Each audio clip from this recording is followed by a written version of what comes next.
200,000 years ago, the world was both familiar and strange.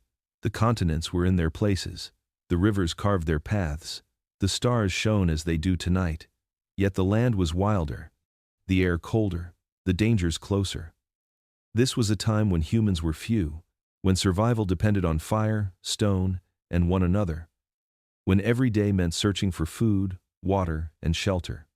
It was the dawn of our kind, the first chapters of the story that would one day lead to us. To imagine that world is to step into a landscape where mammoths roamed the plains, where lions and hyenas prowled the night, where seas fed small bands of people who carried in their hearts the same hopes and fears we carry now. They were not shadows or strangers, they were our ancestors, their footsteps leading directly to our own. In their struggles we find the roots of our strength, and in their endurance, the reason we are here today.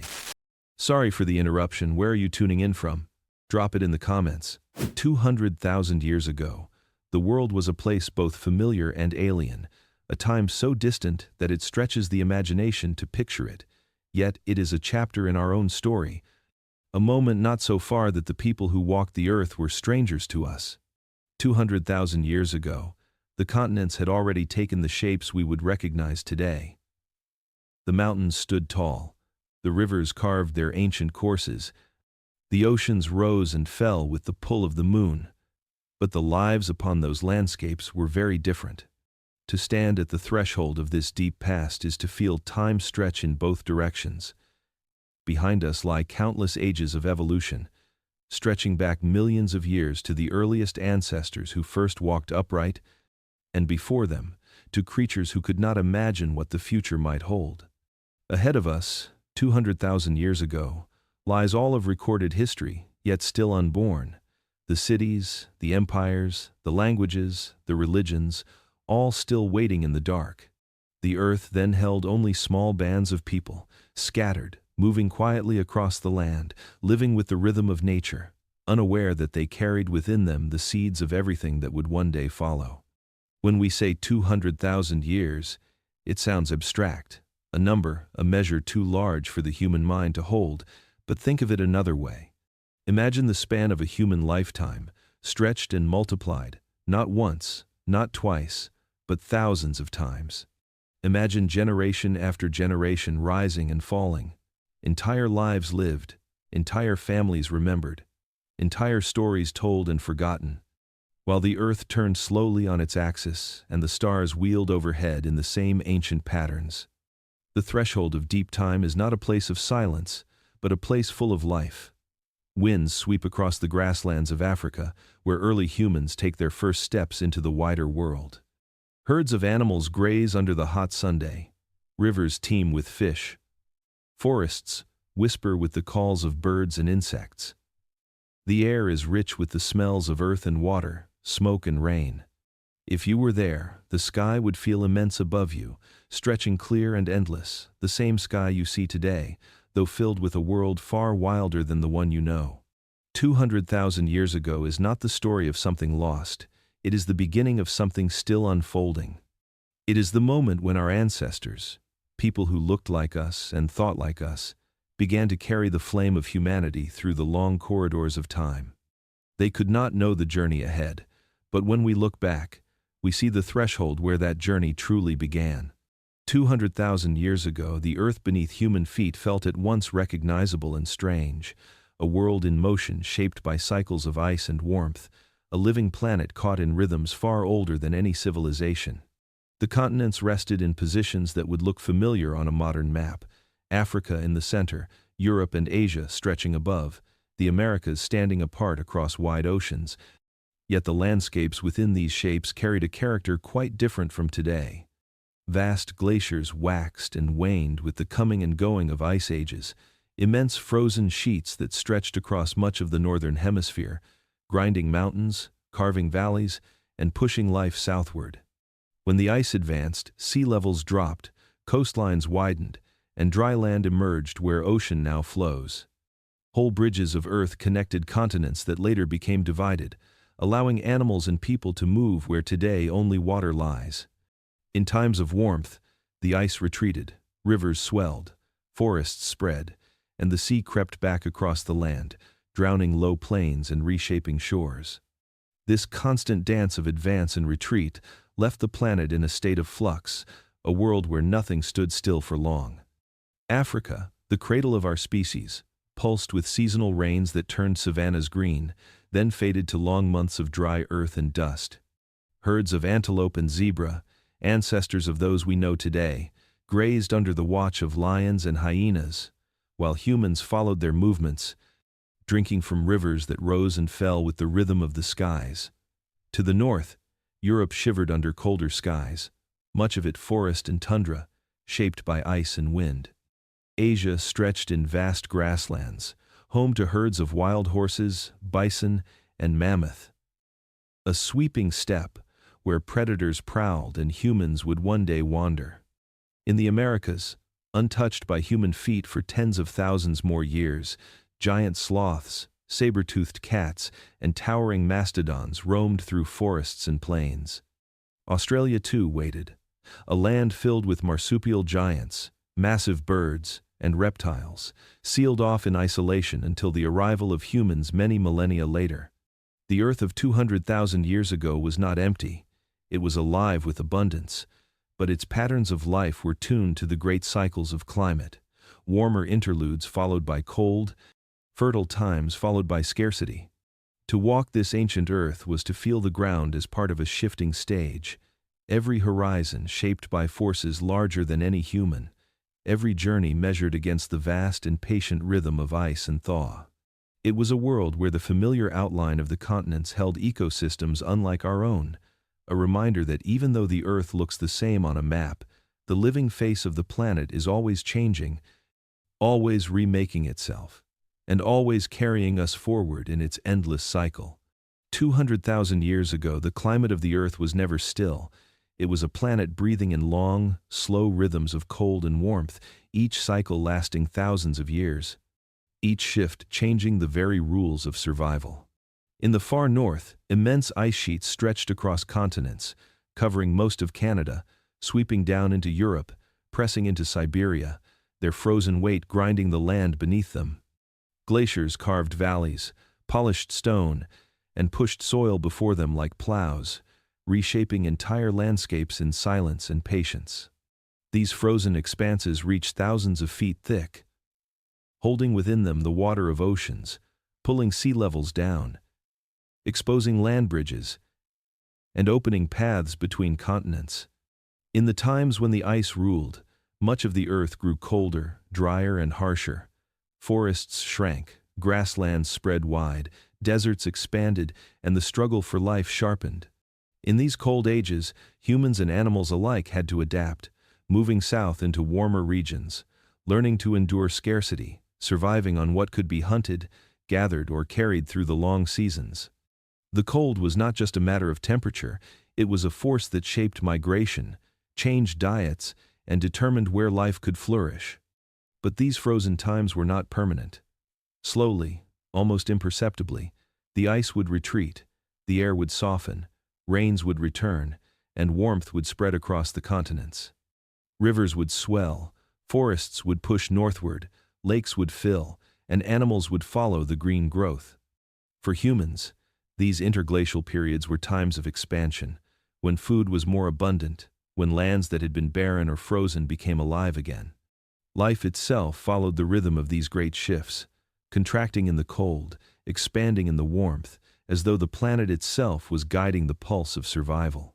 To live in such a world was to live in constant adjustment, always reading the signs of change, always moving with the seasons, always aware that the ground underfoot and the skies overhead could alter in ways both subtle and vast.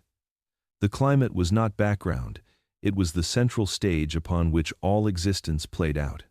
Herds moved in response to the cold, predators followed, and humans learned to follow both, adapting tools, shelters, and strategies for each new challenge. The climate of survival was not an enemy, it was a teacher, and in its long cycles of ice and thaw, it forged resilience, creativity, and cooperation. The humans of 200,000 years ago lived within this rhythm, not separate from it. their survival bound to the same forces that sculpted mountains, shaped rivers, and carried glaciers across the land. 200,000 years ago, Africa was the beating heart of humanity, the land where our species first appeared, the place where the earliest men and women lived, breathed, and began the long journey that would eventually carry them across the entire Earth. Sub-Saharan Africa was not a single landscape, but a wide and varied world of grasslands, savannas, and woodlands, stretching beneath a sky alive with heat, rain, and wind. Here the rains came and went in great seasonal cycles, filling rivers until they swelled across their banks, then leaving them to shrink back into thin streams or scattered pools during the long dry months. Life was tuned to this rhythm of plenty and scarcity, and humans were no different. The savannas spread out like golden oceans of tall grass, broken by scattered acacia trees whose branches offered shade from the relentless Sunday. Herds of antelope, zebra, and buffalo moved in great numbers across these open plains, followed by lions, leopards, and hyenas. To the human eye 200,000 years ago, this world was a living theater of movement, danger, and opportunity. Every day was a negotiation with the land, every moment an act of awareness. To live in Africa at this time was to know the tracks of animals, to read the signs of water, to listen for the calls of birds that revealed the nearness of both prey and predator. Woodlands and river valleys cut through the open grass, offering fruit, nuts, and tubers to those who knew how to gather them.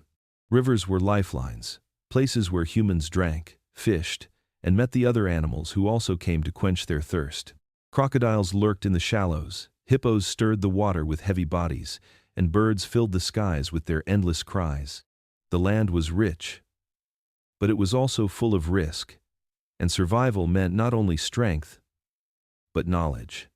This was the cradle of Homo sapiens, a land where the first fully modern humans lived in small, close-knit groups, their lives shaped by family, cooperation, and shared memory. Around campfires they told stories, passed on skills, and taught the young how to survive in a world that demanded constant attention. They carried stone tools shaped by careful hands, tools that cut meat, cracked bone, and worked wood. Their minds were alive with curiosity, calculation, and imagination, the same sparks that would one day build civilizations. Africa was more than a homeland. It was a teacher, shaping early humans with its cycles of wet and dry, its abundance and scarcity, its dangers and rewards. In its grasslands, rivers, and woodlands, our species learned to adapt, to endure, and to dream. And from this cradle they would one day step outward, carrying with them the essence of what it means to be human. 200,000 years ago, the first true humans walked the earth, anatomically modern in every essential way. Their bodies built like ours, their faces familiar, their hands capable of the same delicate work, their minds alive with thought, memory, and imagination. These were not distant ape-like ancestors, but people who could stand before you and look no different than a neighbor or friend, though their lives were woven into a world far more dangerous, far more uncertain, and far more dependent on the rhythms of nature. They lived in small bands, often no more than a few dozen individuals, family groups bound together by trust and necessity. In such communities, every member mattered, each person had a role, and survival depended on cooperation as much as strength. They hunted in groups, gathered fruits, seeds, and roots, and shared what they found. Around fires at night they told stories, passed on knowledge, and comforted each other against the vastness of the dark. Fire itself was both tool and symbol, a source of warmth, protection, and light, a circle of safety in a world where predators prowled beyond the glow. Their tools were simple yet powerful, shaped from stone with skillful strikes, each edge crafted to cut, scrape, or pierce. These stone flakes and hand axes were the extension of human hands, used to butcher animals, work hides, and shape wood into useful forms. In their hands the natural world became something more, a place where raw material was transformed by intelligence into instruments of survival. The presence of these tools reminds us that 200,000 years ago, humans were already creators, already problem solvers, already shaping the earth in small but meaningful ways. Their appearance was unmistakably human. They walked upright with strong, balanced strides, their eyes scanning the horizon, their voices carrying meaning through speech that was still developing in complexity, but already capable of sharing warnings, guidance, and affection. Their faces carried expressions we would recognize: smiles, frowns, looks of worry or relief, the subtle language of emotion that binds people together. When we picture them, we should not imagine shadows of humanity, but full human beings at the dawn of their story. Though their numbers were small, perhaps only a few thousand across all of Africa, they carried within them the potential of all future generations. In their minds lay the seeds of art, of culture, of invention, of everything that would one day fill history books. They lived close to the earth, moving with the herds, drinking from wild rivers, sleeping under wide skies, and yet within their lives was the beginning of the human journey, a journey that has never ceased to unfold. 200,000 years ago, humanity was not alone. The world was home to more than one kind of human, and our species shared the earth with cousins who lived in their own lands, built their own lives, and followed their own paths of survival. In Europe and Western Asia, Neanderthals roamed the forests, valleys, and caves. Stockier and stronger than modern humans, with broad shoulders and powerful limbs, they were built to withstand the cold of the Ice Age climate. Their faces carried heavy brows and wide noses, features shaped by adaptation, yet behind those faces were minds capable of skill and care. Neanderthals made tools from stone, hunted great animals, and cared for one another in ways that revealed tenderness as well as strength. Farther east in Asia, another branch of humanity thrived, the Denisovans, whose traces are found only in scattered bones and fragments but whose genetic legacy still flows within many people alive today. They were mysterious, a people of mountains and forests, their lives unfolding in places where little evidence survives. Yet they remind us that the story of humanity is not the tale of a single species, but of a family tree with many branches, some now gone, some lingering in the very fabric of our DNA.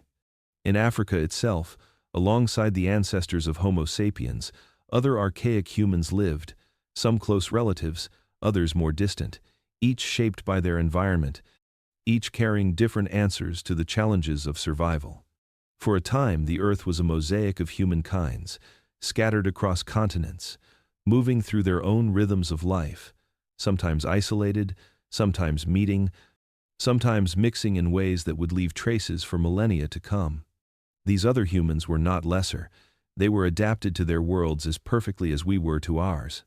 Neanderthals thrived in harsh cold, crafting tools with precision and hunting massive beasts like mammoths and bison. Denisovans seem to have mastered high altitudes, surviving in mountain ranges where thin air tested endurance. All of them lived in small groups, all relied on cooperation, all understood the importance of fire, food, and shelter. Their voices echoed across valleys, their hands shaped stone, their footsteps pressed into the same earth beneath the same sky. To imagine this world is to imagine a planet not empty but shared, a time when more than one kind of human looked at the sunrise, felt the warmth of fire, and cared for family. Though only one branch of this human family would continue to spread across the globe and survive into the present, the others are not forgotten, for their strength, their knowledge, and even their blood still live on within us. 200,000 years ago, the setting sun did not bring electric light or glowing screens. It brought darkness, vast and heavy, a darkness broken only by the stars above and by the glow of fire on the ground. Fire was more than a tool, it was a companion, a constant presence that shaped human life in ways far deeper than warmth alone.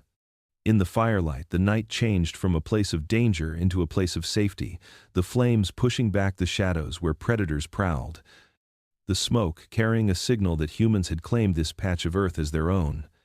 Around the fire, people gathered, close to one another, their faces flickering in the glow, their voices carrying stories, warnings, and memories. Fire allowed the day to stretch beyond the setting sun, turning evenings into moments of reflection and teaching. Here children learned the lessons of survival, watching elders work tools or listening to tales that carried knowledge across generations. Fire was the first classroom, its light illuminating not only the camp but the mind itself. Cooking was one of the most powerful gifts of fire, transforming raw food into something safer, softer, and richer in energy. Meat roasted on the flames provided strength for the hunt. Roots and tubers became easier to chew and digest. Grains that would otherwise be bitter or hard could be eaten with ease. Fire turned meals into gatherings, meals into rituals, and rituals into bonds. To share food by the flames was to reinforce trust, to affirm belonging, to remind each member that they were part of something larger than themselves. The warmth of fire carried comfort against the chill of the night, but its greater power lay in how it shaped the mind. In the circle of light, humans found time to wonder, to imagine, to create. Stories grew in the firelight, tales of animals, of ancestors, of dreams, and of unseen forces in the world. Laughter, song, and the rhythm of words filled the air, binding communities together. These moments of shared imagination sparked something deep within the brain, nurturing language, memory, and creativity, setting humanity on the path to culture. To live in a world of firelight was to live in a world where the day no longer ended with the sunset, but stretched into hours of connection, reflection, and growth. The flames guarded the body, but they also lit the way for the human spirit, carrying people through the dark and into the endless possibilities of thought and community. 200,000 years ago, the earth was shared with creatures of astonishing size and power, a world alive with giants that moved across plains, forests, and mountains. These animals, known as the megafauna, lived beside humans, shaping both the dangers and the opportunities of daily life. To walk through the grasslands of Africa or the icy edges of Europe at that time was to live in the presence of beings so immense and extraordinary that they seem almost like figures from myth, yet they were as real as the ground beneath their feet.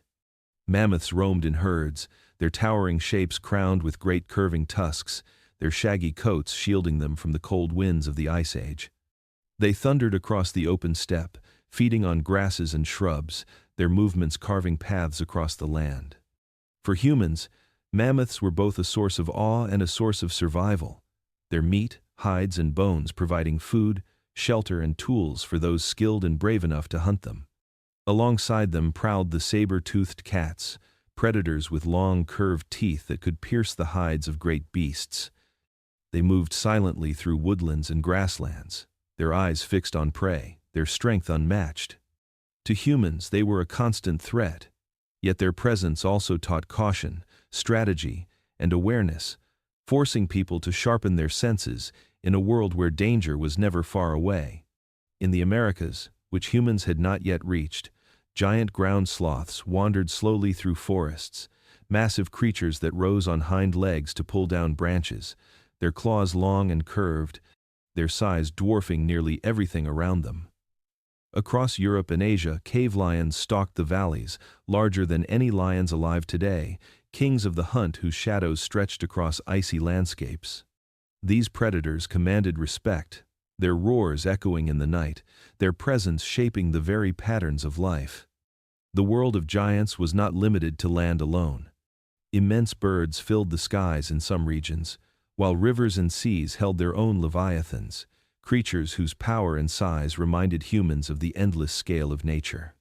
To live in this world was to live with constant reminders of smallness, yet also with constant opportunities to learn, to adapt, and to endure. Humans survived by watching these giants, by following their paths, by learning their habits, and by finding ways to use the land alongside them. The megafauna were not only threats, they were teachers, shaping the resilience and creativity of early people. The landscapes of giants were both perilous and rich, a stage upon which humanity learned to survive in the company of creatures that will never walk the earth again. 200,000 years ago, the sea was both a boundary and a gift, a shifting edge where land met water, where humans found not only danger but abundance. Along coastlines, waves crashed endlessly, tides rose and fell with the pull of the moon, and in those tides lay food, resources, and shelter that shaped survival in ways as profound as the savannas and forests inland. The ocean was not yet a place of ships or nets, but it was already a source of life for the first people who learned to read its rhythms. On rocky shores, humans gathered shellfish, bending low to pry limpets, clams, and oysters from the stone. The tide pools left behind as the water receded revealed crabs scuttling, fish trapped in shallow pockets, and seaweed swaying in the shifting current. These were easy meals, rich in protein, salt, and minerals, a treasure of nourishment that required only patience, sharp eyes, and steady hands. Fire roasted shellfish into warmth and flavor, transforming them into food that could sustain families through lean times. The coast was more than food. It was a place of learning. Children played in the shallows, watching the movements of fish, imitating the skills of their elders, learning which creatures to eat and which to avoid. The knowledge of tides, of currents, and of safe gathering places became part of the memory of each small community, passed down as carefully as the crafting of tools or the tracking of animals. To live by the sea was to live in tune with its cycles, to rise with its gifts and retreat from its storms. Seaweed and plants washed ashore added variety to the diet, while bones and shells left behind could be used as tools, ornaments, or symbols. The ocean was also a place of refuge, its wide expanse a barrier to predators that prowled the land. Caves along cliffs and coves provided shelter, their walls bearing smoke from countless fires lit against the wind. Here, families looked out over the endless horizon, hearing the roar of waves through the night, a sound as constant then as it is now. For early humans, the sea was not just a backdrop, it was a partner. It fed them when hunts failed, it offered safety when dangers pressed close, and it stretched before them as a reminder of both mystery and possibility. The sea that fed us was also the sea that taught us, teaching patience, resourcefulness, and respect for a power greater than ourselves, a power that has carried humanity forward since the very beginning. 200,000 years ago, the mark of humanity was not only in our bodies or our voices, but in the tools we carried in our hands. Stone was our first technology, hard, sharp, and enduring, shaped by patient blows into forms that could cut, scrape, and pierce. A stone tool was more than a rock, it was a creation, a transformation of nature by thought, a sign that humans were learning to see the world not only as it was, but as it could be shaped to serve survival. The hand axe was among the most common and enduring of these tools. A piece of stone carefully chipped to form a sharp edge, fitting neatly in the palm, strong enough to butcher an animal, split wood, or dig into the soil. Its design remained almost unchanged for hundreds of thousands of years, a testament to its effectiveness. Alongside it came scrapers, smaller blades shaped to clean hides, carve wood, and prepare food. Flakes struck from larger stones became cutting edges, delicate but sharp, used for fine tasks where precision mattered. To carry tools was to carry power. A sharpened stone could turn a hunted animal into food, clothing, and shelter. It allowed humans to strip meat from bone, to crack open marrow, to work hides into coverings that offered warmth against the cold. Tools multiplied the strength of the hand, giving humans an advantage that was not measured in muscle but in intelligence and foresight. Every chipped edge was a step away from dependence on the raw world, a step toward shaping the environment to meet human needs. The making of tools was itself a skill, taught and learned, passed from one generation to the next. Children watched their elders strike flakes from stone, learning the angle, the pressure, the rhythm of blows. Each tool was the product of knowledge, of memory, of practice. In this way, craftsmanship became part of culture, a quiet thread binding people together across time. Though simple in appearance, these tools were the beginning of ingenuity, the foundation of invention. In the stone edge of a scraper lay the seed of the future knife. In the hand axe, the seed of the hammer. In the chipped blade, the seed of the countless technologies that would one day shape cities, machines, and entire civilizations. 200,000 years ago, humans walked the earth with stone in hand, but within those tools was the spark of creativity, a spark that would never be extinguished. 200,000 years ago, the voices of our ancestors were rising, not yet the full languages we know today, but sounds, gestures, and expressions that carried meaning, enough to guide survival, enough to bind families together. The question of whether humans spoke in the way we understand speech now is complex, but what is certain is that communication was already at the heart of human life. No small group could survive without sharing knowledge, without warning of danger, without passing on skills, and so every glance, every sound, every movement of the hand was part of a growing language of survival.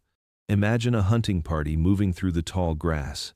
A sharp hiss, a raised hand, a tilt of the head could signal silence, could warn of a predator nearby, could tell the others to pause and watch. A pointed finger might show the path of an antelope herd. A soft call might gather the group back together. These simple forms carried great weight, and over time they grew into more complex patterns of sound and meaning. Proto-language, a bridge between instinct and speech, allowed humans to share not only warnings but plans, not only plans but ideas, not only ideas but emotions. Gestures were as powerful as voices. The movement of arms, the rhythm of steps, the shift of eyes, told stories without words. The human face, capable of subtle expression, became a canvas of communication. A smile reassured, a frown warned, a look of fear told more than a sentence could. Around the fire at night, sounds may have carried rhythm and repetition, early forms of song or chant, ways to remember, ways to bring comfort, ways to bind the group with shared voices. The growth of communication was tied to the growth of social complexity.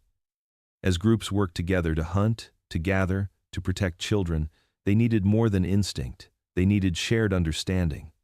The ability to convey knowledge about food, tools, or dangers gave one group an advantage over another. Slowly, through countless generations, this ability sharpened, until humans were not only reacting to the world, but describing it, imagining it, and retelling it. The language of survival was more than sound, it was connection.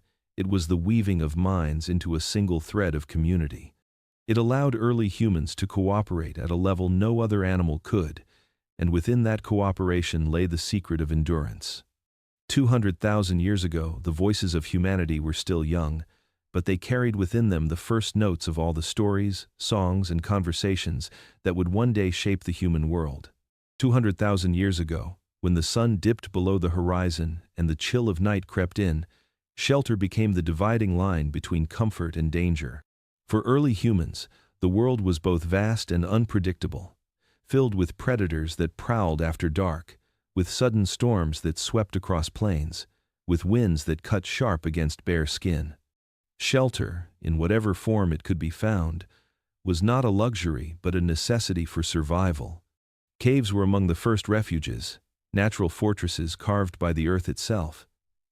They offered walls of stone that kept out wind and rain, and ceilings that shielded from falling snow or beating Sunday. A cave, once chosen, became more than a hollow in rock. It was a place of gathering, of warmth, of safety. Fires lit within cast flickering light against rough walls, shadows dancing as families huddled together.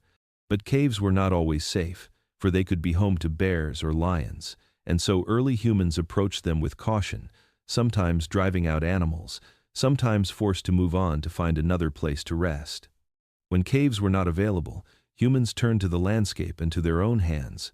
Branches, leaves, and hides became the raw materials for huts and lean-tos, quick shelters raised in the open, fragile yet enough to shield against wind or to soften the ground for sleep. Along rivers or in forests, small groups would weave branches together, layering grass and reeds, sometimes stretching animal skins over frames. These shelters could be built in a day, left behind when the group moved, and rebuilt again wherever they stopped.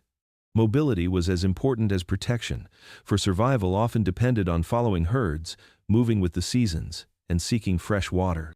Rest itself was as vital as the walls overhead. Night was the time when bodies recovered from long hunts, when minds processed the lessons of the day, when bonds were strengthened by closeness. Sleep was not only biological, it was communal. People rested near one another, listening for the crackle of fire, for the rustle of movement, for the cry of an animal in the distance. In the darkness, warmth was shared, both from flames and from bodies. trust holding groups together as much as walls or roofs. Shelter and rest were not permanent, but they were enough. Each night brought the same search, the same need to create a small circle of safety in a dangerous world. 200,000 years ago, every cave, every hut, every patch of ground softened by leaves was a testament to resilience and to the human drive to endure another dawn. 200,000 years ago, survival often came down to the hunt. Food was never guaranteed, and the patterns of hunting were shaped by both the landscape and the creatures that roamed it. Early humans relied on patience, endurance, and above all, cooperation. Alone, a person was vulnerable, but together, in groups bound by trust and skill, they could bring down animals far larger than themselves, or secure enough meat to feed families and kin. The hunt often began with observation. Humans watched the movements of herds, followed the tracks pressed into soft earth, and read signs in broken branches or distant calls. They knew the cycles of animals, when antelope might cross the grasslands, when mammoths moved to new feeding grounds, when birds settled near water. This knowledge, passed from one generation to the next, was as valuable as any tool. Different strategies arose from this deep understanding. Persistence hunting was one of the oldest.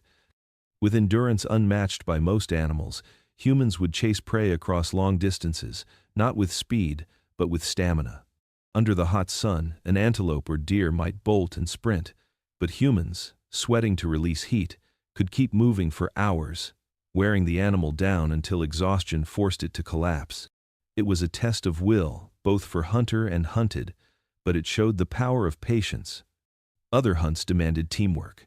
Groups spread out across open plains, some driving animals toward hidden hunters, others lying in wait near rivers or narrow passes. Communication, whether through gesture, sound, or shared plan, allowed groups to trap prey in ways no single hunter could achieve. When the moment came, spears were thrown, stones hurled, and bodies surged forward together. Success meant not only food, but skins for shelter, bones for tools, sinew for binding. Nothing was wasted, because every piece of life taken was needed. Not all hunts ended in triumph. Sometimes scavenging was just as important as killing. A carcass left by lions, or the remains of a mammoth taken down by wolves, could provide crucial nourishment. With sharp tools, humans could cut through thick hides and reach marrow within bones, resources even other predators left behind. This ability turned scraps into survival, giving humans an advantage in lean times. The patterns of the hunt were not just about food, they shaped human society itself. They demanded coordination, trust, and foresight. Every chase, every scavenging effort, every shared meal reinforced bonds within the group. 200,000 years ago, the hunt was a rhythm of life, tying people to animals, to landscapes, and to one another, forging cooperation that would carry humanity forward. 200,000 years ago, the human diet was a reflection of the land, the seasons, and the endless search for nourishment. Food was never taken for granted, and every meal was the result of effort, observation, and knowledge passed from one generation to the next. Early humans did not live on meat alone, nor did they depend only on plants. Their survival rested on variety, on gathering what was available when the season offered it, and on adapting when the land shifted. This balance created a diet both simple and rich, drawn directly from the earth itself. Roots and tubers were staples, hidden beneath the soil, waiting to be dug out with sticks or pried loose with stone tools. These underground stores of energy provided starch, filling bellies when other food was scarce. Women, men, and children all played roles in finding them, scraping away dirt to reveal edible bulbs, carefully tasting or testing to avoid the poisonous kinds. Fruits and berries, by contrast, were bursts of sweetness, gathered in abundance when ripe, eaten fresh, or sometimes dried in the sunday. Their colors and scents marked the changing of seasons, reminders that time moved in cycles and that the land always shifted between plenty and scarcity. Nuts and seeds added fat and protein, small but vital sources of energy that could be stored, cracked open with stones, or roasted by fire. In the savannas of Africa, Seeds from grasses were collected by hand, while in forests, nuts fell to the ground, each one a gift waiting to be claimed. Honey, too, became a treasured prize, sought with courage as people climbed trees or braved swarms of bees to reach the golden sweetness. It was more than food. It was an energy-rich treat that sustained hunters and gatherers alike. Meat, of course, held a central place. Whether from a successful hunt or from scavenging a carcass, animal flesh provided dense nutrition. The marrow within bones, the organs rich with vitamins, the fat stored in hides and under skin, all were consumed with gratitude and need. Nothing went to waste, for every piece was valuable. Hunting brought risk, but the reward was great, and it gave humans strength for long journeys, for chasing prey, for enduring cold nights when fire alone could not provide warmth. The sea, lakes, and rivers offered yet another layer of sustenance. Fish, shellfish, and seaweed provided nourishment where water met land. Along coastlines, people pried mussels from rocks, dug clams from wet sand, or cast nets of woven fibers into shallow waters. Even seaweed, rich in minerals, became part of the diet, gathered in strands along beaches. These foods required less chase than large animals, but they required knowledge, patience, and the ability to read tides and currents. The diet of early humans was deeply tied to the rhythm of seasons. In wet months, plants grew green and abundant. Fruits ripened, and animals grew fat. In dry months, roots, nuts, and stored meat carried groups through scarcity. There was no single meal repeated endlessly, but a rotation, a cycle of foods that changed with rains, with migrations, with the turning of the earth. This variety not only sustained life but also shaped the resilience of humans, giving them the adaptability to live in many different environments. Food was more than survival, it was community. Gathering meant walking together, teaching children which berries were safe, showing how to dig for roots. Sharing knowledge of hidden beehives or nut-bearing trees. Hunting meant cooperation, trust, and celebration when successful. Meals were not eaten alone, they were shared by fires, divided among families, strengthening the bonds of kinship. Each bite carried not only energy but connection, for food bound people together as much as it bound them to the land. 200,000 years ago, the human diet was a mirror of the earth itself. Varied, shifting, and alive. From the sweetness of honey to the richness of marrow, from the crunch of nuts to the warmth of roasted roots, every taste was earned, every meal remembered. It was a way of living where food and land were inseparable, and where survival meant not just finding enough to eat, but knowing the rhythms of the world itself. 200,000 years ago, when the fire burned low and the camp settled into silence, the night sky revealed itself in all its brilliance. Without the glow of cities, without the haze of smoke and lights that now obscure our view, the heavens stretched in a vast dome of clarity. Stars burned sharper, brighter, and more numerous than most of us have ever seen, thousands upon thousands shimmering in patterns that stretched from horizon to horizon. The Milky Way arched across the darkness as a glowing river of light, so luminous that it could cast faint shadows on the ground. The moon, in its cycles of fullness and disappearance, guided the rhythm of nights, its pale glow reflected on rivers and seas, its phases marking time long before calendars existed. To the eyes of early humans, the sky was not empty. It was alive with mystery. Each star may have seemed a spark of fire suspended above, distant yet watchful, a presence that came with every night. The movement of the moon, waxing and waning, rising and setting, must have carried both wonder and reassurance. Its dependable cycle offered a measure of time, a reminder that the world moved in rhythms. To some, it may have been a guide for journeys, its light opening paths across grasslands, its phases marking the passing of seasons. Constellations, though unnamed, were surely seen. Patterns of stars connected into shapes by imagination, perhaps animals, perhaps ancestors, perhaps spirits watching from above. The regular movement of stars across the sky would not have gone unnoticed. Humans saw the sun rise in the east and set in the west, and so too they must have seen the stars rise, drift, and fall.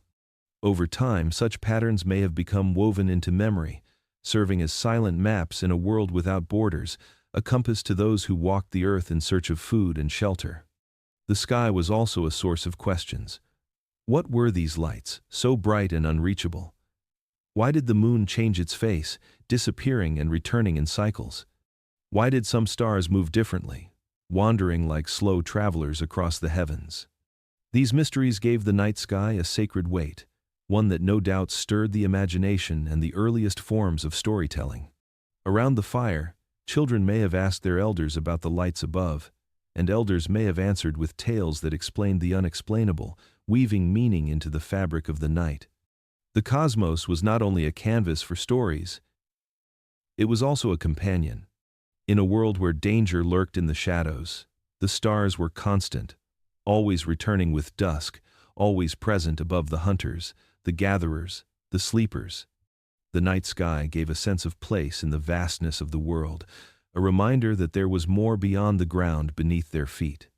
For early humans, to look up was to touch the infinite, to see a world greater than themselves, and yet to feel connected to it in some deep and unspoken way.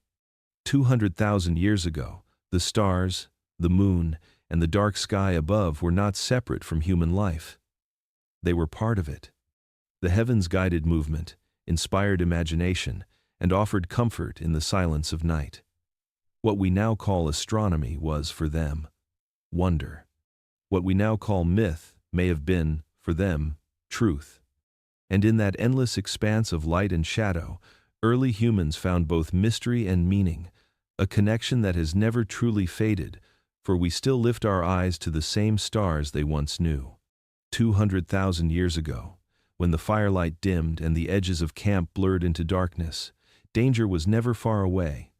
The night belonged to predators, and humans, though clever and resourceful, were not the strongest hunters on the land. They lived with the knowledge that beyond the circle of fire, eyes watched, teeth waited, and the wilderness pressed close. The dark was alive, and in that living world lay constant tension. A battle not always of strength, but of awareness, caution, and community. Lions roamed the plains, kings of the savanna, moving silently through the tall grass. To early humans, a lion was both a rival and a threat, capable of striking swiftly, its roar echoing across the night like a reminder of vulnerability. Leopards, smaller yet no less dangerous, stalked quietly, often attacking from trees or slipping unseen through shadows. Their stealth was unmatched, and the sudden rush of claws and teeth could be the end of the unguarded. Hyenas, too, were ever present, cunning scavengers and hunters both, their eerie calls rising into the night, their jaws strong enough to crush bone. To hear their laughter in the dark was to be reminded of fragility, of the thin line that separated life from death.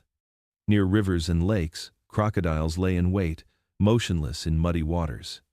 For early humans, water was life, but it was also peril, for to drink carelessly or to step too close to the banks was to risk being seized in an instant.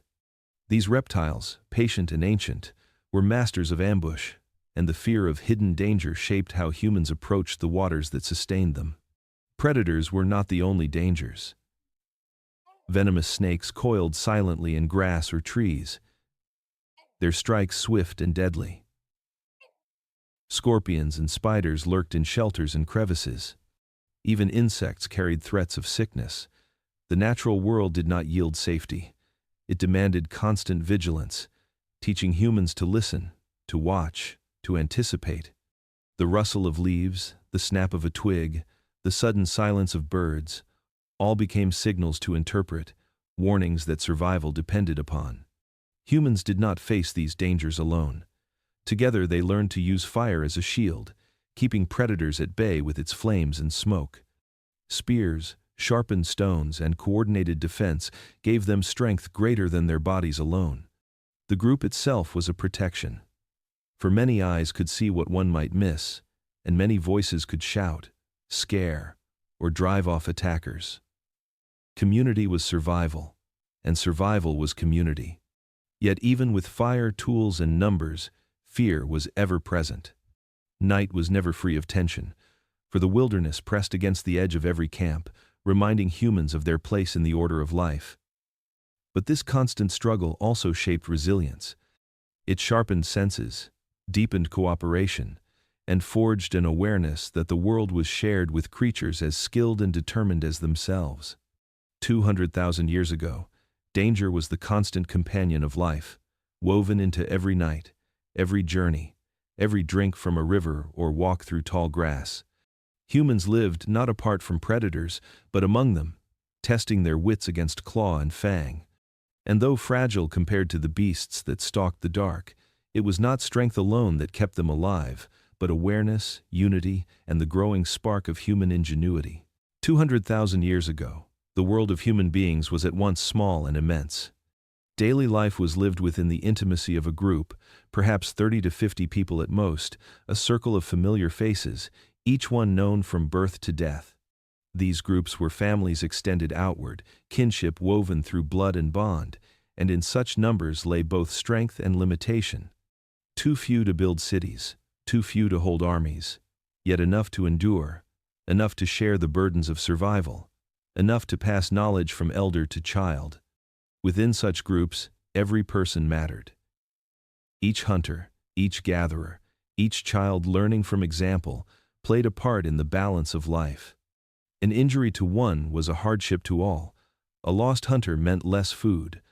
A lost mother meant fewer hands to nurture the young. This closeness created a deep reliance on one another, for trust was not optional, it was essential. Around the fire, decisions were made together, stories told, plans whispered, and disputes settled, because a group so small could not afford division. Yet even as their social world was small, their horizons were vast. To survive meant to move, to follow herds across grasslands, to track the seasons of fruit and root, to find fresh water when rivers dried, or to seek shelter when storms arrived. Their territories stretched far beyond what their numbers might suggest, sometimes hundreds of miles over the course of a year. The land itself was home, not a single place but a shifting path through valleys, plains, forests, and coasts. Mobility was not a choice but a necessity. To remain in one place too long was to exhaust it, to see game driven away, plants stripped bare, water fouled or gone. Moving lightly across the earth, carrying what could be held, leaving behind shelters and returning to rebuild them, this rhythm defined life.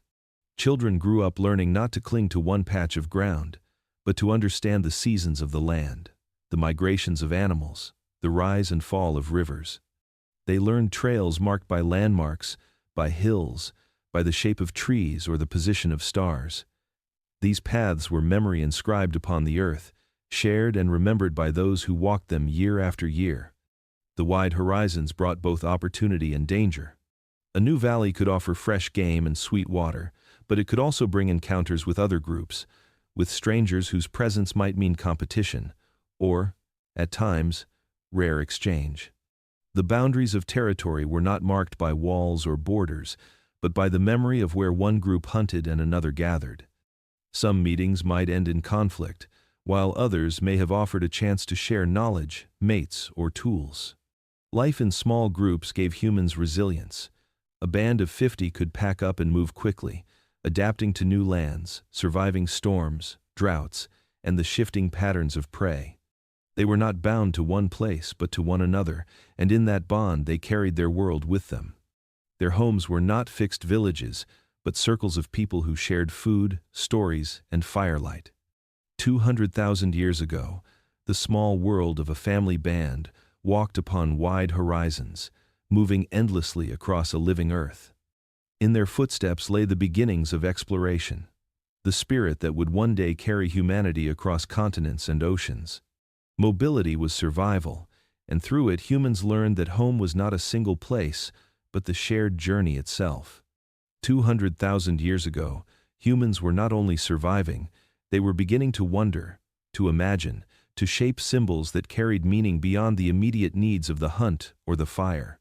In the dust of caves and on the surfaces of stone, in the colors of earth and in the beads strung from shells, We find traces of minds reaching past survival into spirit, into art, into something unseen but deeply felt. These signs of spirit reveal that early humans were not simply creatures of flesh and hunger, they were already becoming beings of thought and imagination. One of the earliest markers of this shift is the use of ochre, the red and yellow pigments dug from the earth. Long before paintbrushes or canvases, humans collected these colored minerals, grinding them into powder, mixing them with water, and applying them to surfaces or to their own bodies. A red streak across the skin may have marked identity or belonging. A handprint on a rock may have carried meaning beyond the act itself. Ochre was more than decoration, it was symbolic, an early gesture that hinted at ritual, at the human need to create meaning. Beads, too, small and fragile, speak of imagination. Shells pierced and strung into necklaces, or worn as ornaments, were not necessary for survival, yet they mattered. To adorn the body was to declare something more, perhaps status, perhaps beauty, perhaps connection to a group or a spirit world. These beads, found in ancient sites, tell us that humans already valued what could not be eaten, what could not be hunted, what served only to speak of identity or belief. Burials from this time also whisper of spirit. Some bodies were not left where they fell but placed carefully, with ochre sprinkled, or with objects alongside them. Such acts suggest that death was not seen as an end without meaning, but as a passage, or at least as something deserving care and ritual. To bury a companion with tokens is to acknowledge that life has a weight beyond breath, that memory, grief, or reverence could shape human action. Around fires, stories may have already been told, stories born from the night sky, from the hunt, from dreams. Symbolic thought thrives on narrative, and narrative is older than writing, older even than speech in its fullest form. Gestures, chants, and patterns may have carried the first myths, explanations for thunder, for stars, for the spirits of animals. The earliest roots of religion and art are tangled here, in the need to explain, to honor, to create meaning beyond what the senses could grasp. The creation of symbols was a turning point, for it separated humans from other creatures in a profound way. Animals could communicate, could feel, could form bonds, but humans began to represent ideas in physical form. A streak of ochre was more than color, it was a symbol. A bead was more than decoration, it was identity.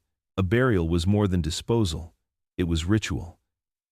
In these acts we glimpse the birth of culture, the dawn of art, the first steps toward faith. 200,000 years ago, in caves and on open plains, humans began to leave marks not only on the earth but on the imagination. These signs of spirit tell us that survival was no longer enough. People wanted meaning, they wanted beauty, they wanted connection to something larger than themselves. In ochre, in beads, in burials, we see the roots of religion and art, fragile yet enduring, proof that the human mind was already reaching beyond the world it could touch. Across the deep stretch of 200,000 years, the people of that age left behind almost nothing that we can still hold in our hands. Their voices vanished in the wind, their shelters rotted away, their clothing dissolved into the earth.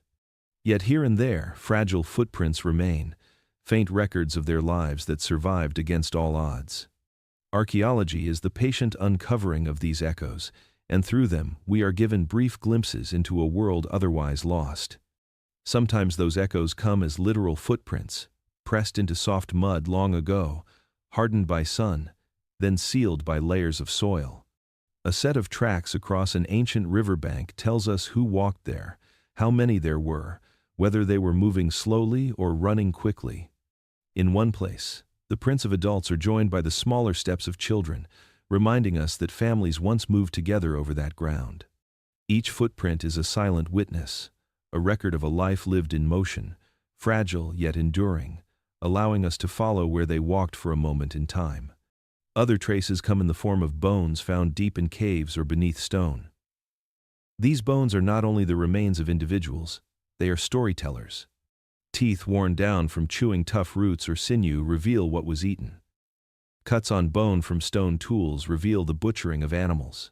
Fractures healed long before death reveal survival after injury, suggesting care within the group.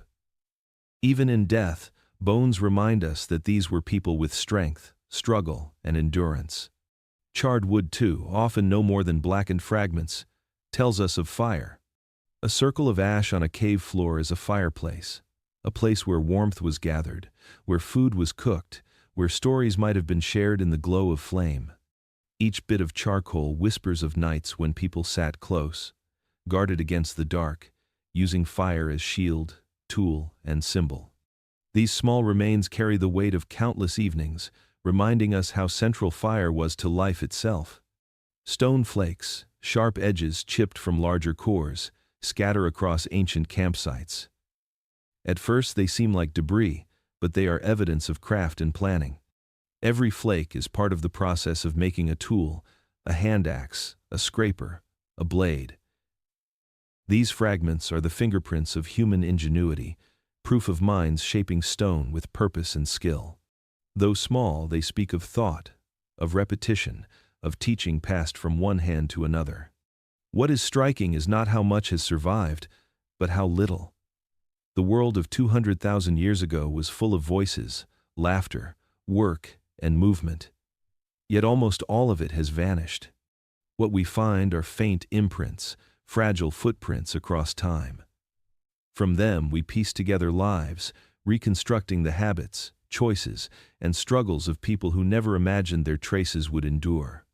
In footprints hardened into earth, in bones laid to rest, in wood turned to charcoal, in stone flakes scattered across the ground, we glimpse the fragile yet enduring record of early humanity.